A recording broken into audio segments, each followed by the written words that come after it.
गुरुर्ब्रह्मा गुरुर्विष्णु गुरुर्देव महेश्वरा गुरुर साक्षात परम ब्रह्म तस्मै श्री गुरुवे नमः।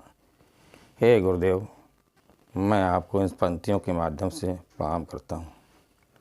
प्रथम पूज्य विघ्नहर्ता को मैं प्रणाम करता हूँ। माँ आदिशक्ति माता सरस्वती को मैं प्रणाम करता हूँ। आज आपको अन्न दोष के बारे में बताता हूँ।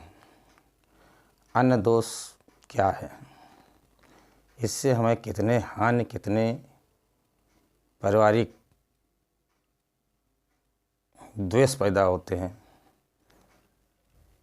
पत्नी अगर खाना बना रही है, परिवार में कलह हुए, पति ने डांट दिया या उसको सम्मान नहीं दिया, तो वो भी एक सम्मान के पात्र हैं। वो भी जीवात्मा है। वो शरीर केवल आपका है। आपकी पत्नी हो सकती है, आपकी माँ हो सकती है, आपकी बेटी हो सकती है, लेकिन खाना बनाने रसोई में जाने वाली महिला, वो माता, वो बहन, उसका मन बहुत शुद्ध और पवित्र होना चाहिए। जब खाना बनाने जाए, उसके मन में निर्विकार मन होना चाहिए। निर्विकार से मेरा मतलब कि ऐसा मन हो कि वो दोष से मुक्त हो, उसके अंदर कलह ना हो, उसके अंदर दूषित विचार ना चल रहे हो, उसके अंदर कोई सोच ऐसी ना हो जो अमानवीय है। रसोई में उसने प्रवेश किया तो वो चाहे तो कोई मंत्र जाप करते हुए खाना बना सकती है। बहुत से मंत्र हैं। जो मंत्र उसको अपना इष्ट का मंत्र हो, अपने इष्ट का मंत्र का जाप करे, खाना बनाए। नहीं हो तो भजन ही गाए, गुनगुनाए। अगर महिला वो जो खाना बनाने वाली है, अगर वो भजन गाती है, तो निश्चित समझिए आप, ये खाना खाने वाला व्यक्ति दिन भर मंत्र मुग्ध रहेगा, प्रसन्न रहेगा। वो हम लोग समझ नहीं पाते इस बात को कि अन्न दोष क्या दोष है।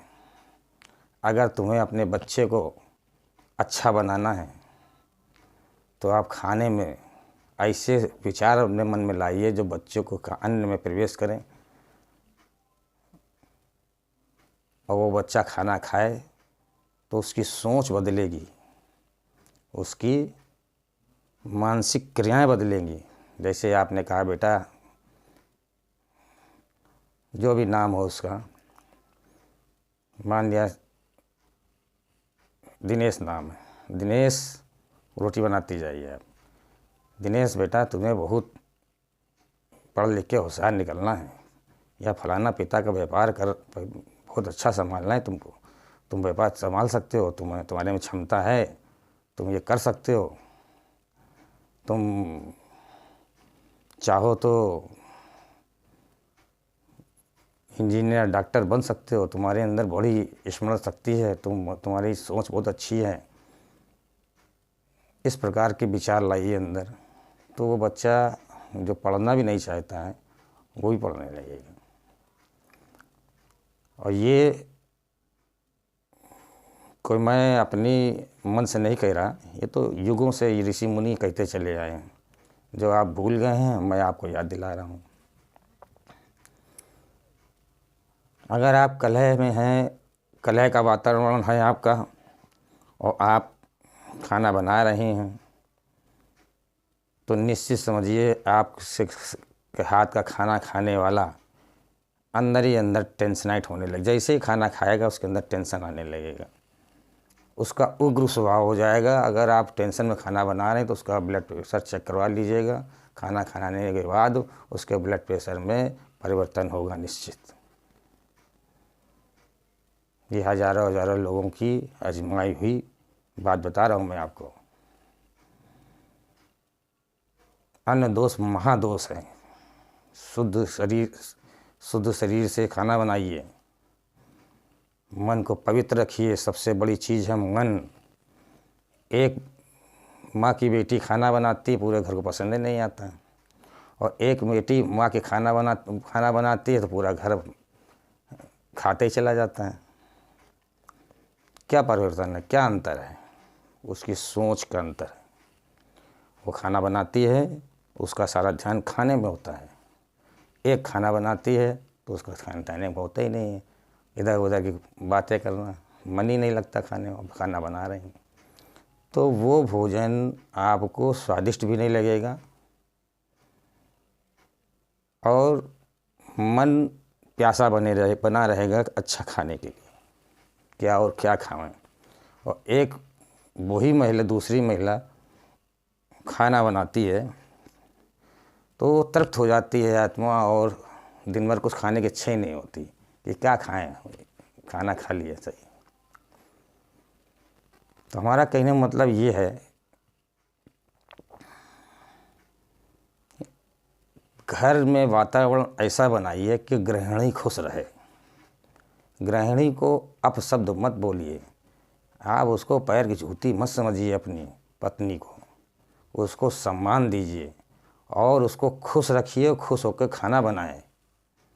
ये बहुत बड़ी बात है। बहुत से दोष सिर्फ घर की गृहिणी के कारण प्रवेश कर जाते हैं और घर के अंदर कलह का वातावरण हो जाता है, एक दूसरे को देखना पसंद नहीं करते। मेरे जीवन में बहुत से केस हैं ऐसे।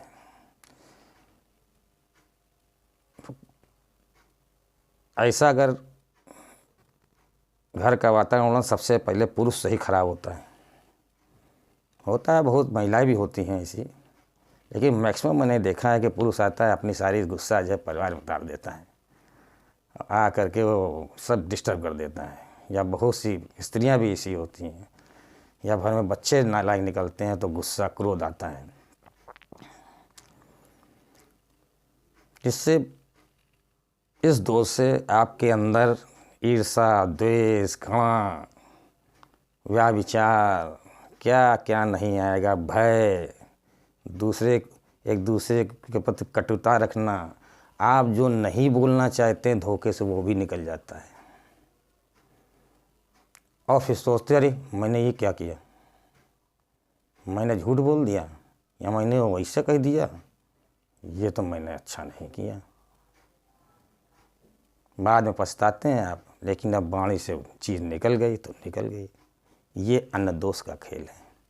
एक किस्सा रहा, तो हम क्या सुनाएं आपको, किस्सा तो आप सब जानते ही हैं कि एक राजा था और उसका सन्यासी था, और खूंटी में माला लटकी थी, सन्यासी चुरा ले गया। क्योंकि राजा के यहाँ एक सुनार जो कब धन आ गया था, वो सन्यासी ने खाया, सन्यासी जो है माला ही उठा ले गया, फिर उसके दोनों हाथ काट दिए गए। राजा ने दंड दिया। वो राजा खुद आया, उसने जब उसका दोष खत्म हुआ तो उसको खुद प्रायश्चित हुआ, तो राजा से अपने हाथ कटवा लिए। तो कहने का मतलब मेरा ये है, इस बात को साधारणता मत लीजिए। आप घर का वातावरण बहुत शुद्ध पवित्र बनाइए। आप चाहो तो घर का खाना बनाने वाली गृहिणी जैसे चाहे वैसे परिवार को अपने अनुकूल कर सकती है, सिर्फ खाना बनाना। आप पति को के अंदर प्यार पैदा करना चाहती हैं तो प्यार भरे या तो गीत गुनगुनाइए, या अंदर ये भावना दीजिए, हे मेरे पति परमेश्वर, आप तो प्यार के सागर हैं, आप वो करुणा के दाता हैं, आप ईश्वर को मानने वाले हैं, आप सदाचारी हैं, आप सदैव सदाचारी बने रहें, आप सदैव हमको प्यार देते रहें, आप सदैव मुझे अपनापन देते रहें। बस यही मेरी आपकी इच्छा है। और रोटी बनाती जाइए, खाना बनाती जाइए, देखो पति आपको प्यार करने लगेगा। ऐसे अपने बच्चों को कर्मठ कर सकती हैं। ऐसे आप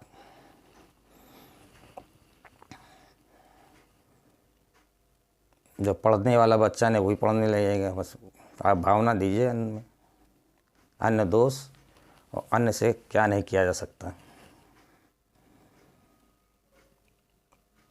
अन्न दोष निवारण मंत्र भी हैं।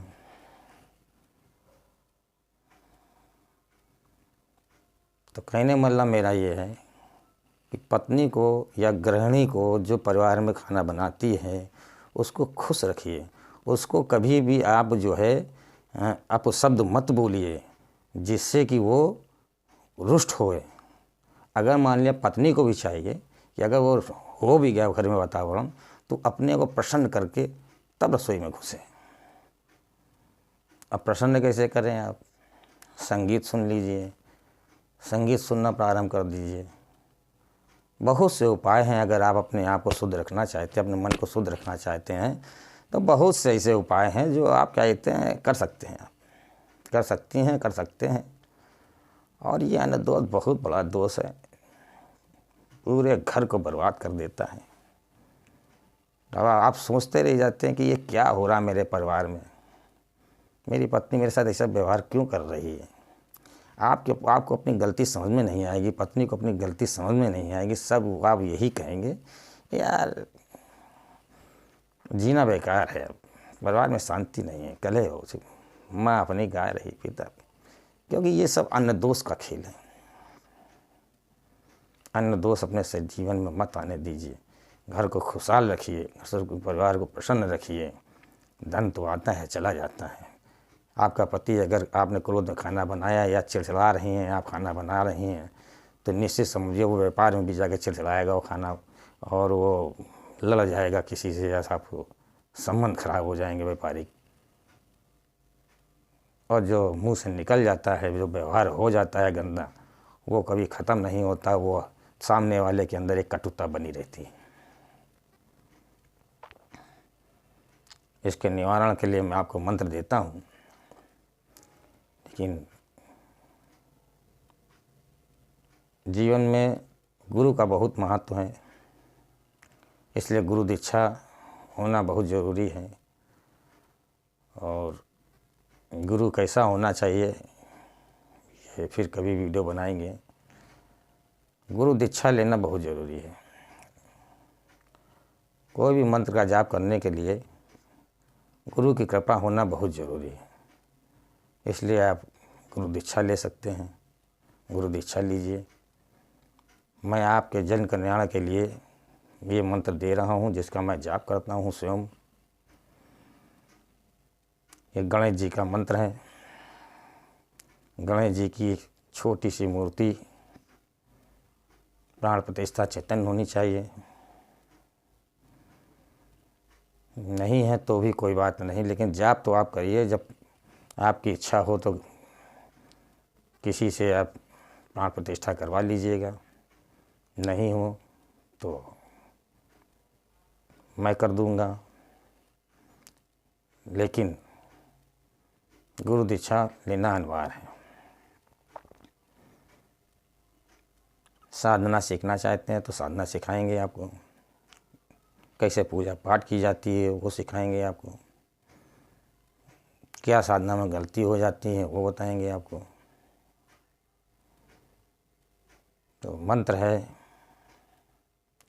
ओम गम गा अंग की बिंदी, गम या गंग जो भी बोल सकते हैं। ओम गंग वी, वा छोटी की मात्रा वी, ओम गंग वी ना सा, सीटी वाला सा, ससी वाला सा, ओम गंग वी ना सा वी, वी वा वी ई की छोटी की मात्रा, वी डी बड़ी की मात्रा दाम, वी डी सु सु पू गंग, सु सा सुरेंद्र वाला सा, और सु माने बड़ाऊ, सु पू गंग।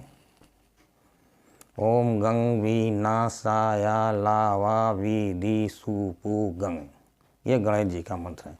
इसकी देखिए पहचान क्या है। अन्न दोष के दूर जब आप इसका जाप करेंगे 108 बार खाना खाने के तुरंत बाद किया जाता है। अगर आप जाप करेंगे तो आपको डकार आएगी, निश्चित आएगी। तो आप समझ लेंगे कि अन्न दोष खत्म हुआ। अगर आप में परखने की क्षमता होगी तो महसूस करेंगे, आप हल्कापन महसूस करेंगे खाना खाने के बाद। ये दिव्य मंत्र है जो मैंने आपको दिया है। समाज कल्याण के लिए कर रहा हूँ मैं। समाज कल्याण को, समाज वाले को खुद चाहिए कि आगे बढ़ के गुरु दीक्षा लें और अपना उद्धार करें। ये मंत्र हमारे गुरु जी से प्राप्त हुआ था, मैं इसको करता हूँ, मेरा मन निर्मल हो जाता है, मन साफ हो जाता है। लेकिन अगर आप ऐसा नहीं करते हैं तो आपके घर में कलह बना रहेगा। ये तो परिवार में औरतें लड़ती झगड़ती रहती हैं। इसलिए मंत्र जाप खाना खाने के बाद इसको ज़रूर करें आप। फिर मैं बोलता हूँ, ओम गंग वीनाशाय लावा वीदी सुपु गंग, ये मंत्र है। फिर मैं कह रहा हूँ गुरु दीक्षा आप ले लीजिए। मैं आपको एक ऐसे मंत्र देता रहूँगा कि आप समाज में खुद जाप करें और कल्याण करें समाज का।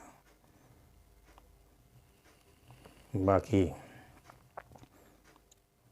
मैं आप लोगों से यही इच्छा करूँगा कि आप सुधरेंगे तो समाज सुधरेगा, समाज सुधरेगा तो धीरे धीरे सब सुधरने लगेगा। जब आप खुद ही अन्न दोष से भरे होंगे तो आप दूसरे से व्यवहार क्या अच्छा करेंगे।